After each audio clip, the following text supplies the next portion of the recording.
Ito ang DWDD 1134 kHz AM.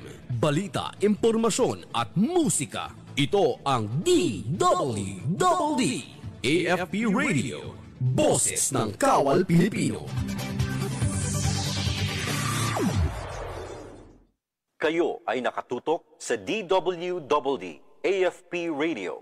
Kami po ay kasapi ng KBP, Kapisanan ng mga Broadcaster ng Pilipinas.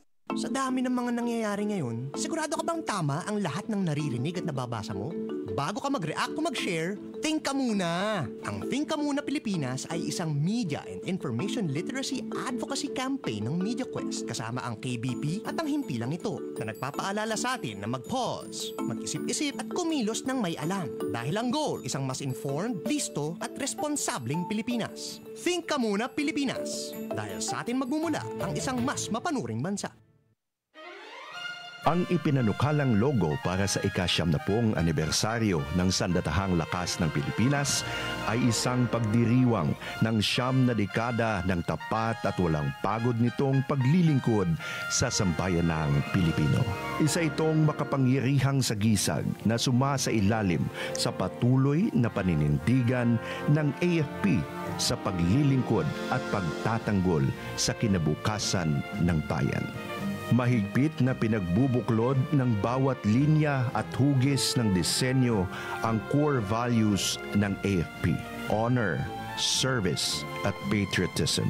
Binigyang buhay nito ang temang matatag na sandatahang lakas, sandigan ng bagong Pilipinas. Ang bilang 70 ang nagsisilbing pundasyon ng logo. Samantalang ang bilang 9 na kulay berde militar ay kumakatawan sa lupaing sinumpaang ipagtanggol ng hukbong katihan ng Pilipinas. Sa loob nito, nakaukit ang mga anino ng mga kawal mula sa hukbong katihan, hukbong himpapawid at hukbong dagat. Sa sentro nito ay ang nagniningning na opisyal na sagisag ng AFP. Paalala ng dakilang tungkulin at sakripisyo ng sundalong Pilipino para sa bayan. Katabi nito ang bughaw na bilang 0.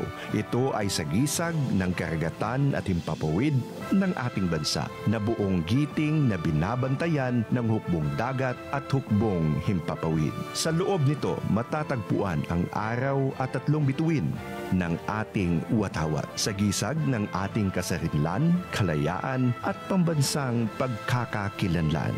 Isang dumadaloy na pula at bughaw na linya ang nag-uugnay sa lahat.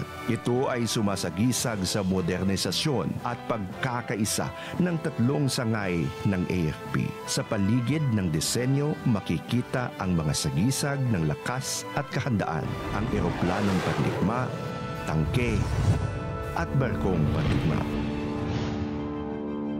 Bawat detalye ay may salaysay.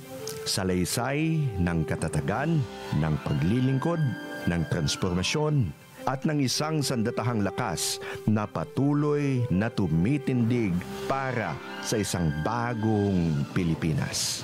AFP at 90, matatag na sandatahang lakas, sandigan ng bagong Pilipinas.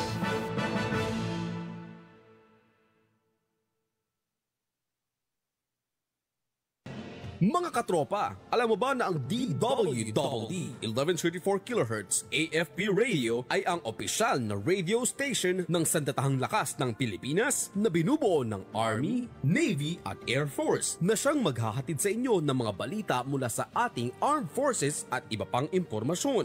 Mga katropa, hanapin at ilike kami sa Facebook, Twitter at YouTube. DWDD AFP Radio, ang boses ng Kawal Pilipino.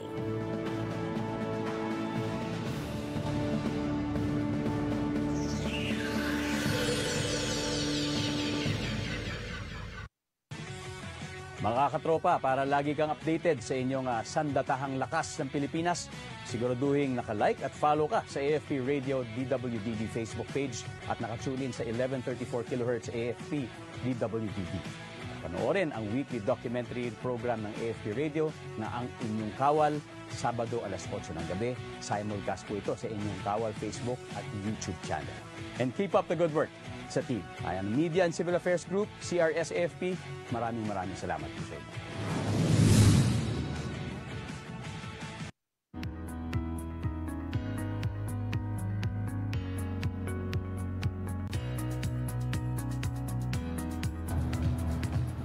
Isang mapagpalang araw Luzon, Visayas at Mindanao at sa lahat ng ating mga tropa. Ngayon ay araw ng Martes, ika-25 ng buwan ng Nobyembre, taong kasalukuyan. Tayo po ay muli na naman magkakasama-sama sa ating programang Pulis at Komunidad dito sa DWDD AFP Radio, ang boses ng Kawal Pilipino. Kami po ang inyong mga kasama ngayong hapon. Ako po ang inyong tagapag-ugnay, Patrolman Julius Sam Acad. At ako naman po si Patrolwoman Resalie Umalay. At ito ang programang Pulis at Komunidad. Sa ngalan ng pamunuan ng Philippine National Police sa pangunguna ni Acting Chief PNP Police Lieutenant General Jose Melencio Nartates Jr. at sa pamumuno ni Pangulong Ferdinand Bongbong Marcos Jr. Kami ay maglilingkod sa bawat Pilipino at magbibigay ng tamang impormasyon dahil dito sa bagong PNP para sa bagong Pilipinas, serbisyong mabilis, tapat at nararamdaman. At para sa mga nais dumulog sa inyong pambansang pulisya ng mga reklamo at sumbong, bukas ang aming tanggapan upang kayo ay matulungan. Maaari kayong tumawag sa Unified 911 o mag-text sa isumbong hotline na naka-flash sa inyong screen. O di kaya ay pumunta sa pinakamalapit na himpilan ng pulisya sa inyong mga lugar. Kung mayroon naman kayong mga sumbong o reklamo tungkol sa inyong pasaway o abusadong pulis, maaari kayong kumontak sa Integrity Monitoring and Enforcement Group o PNP IMEG sa mga numerong makikita sa inyong mga screen.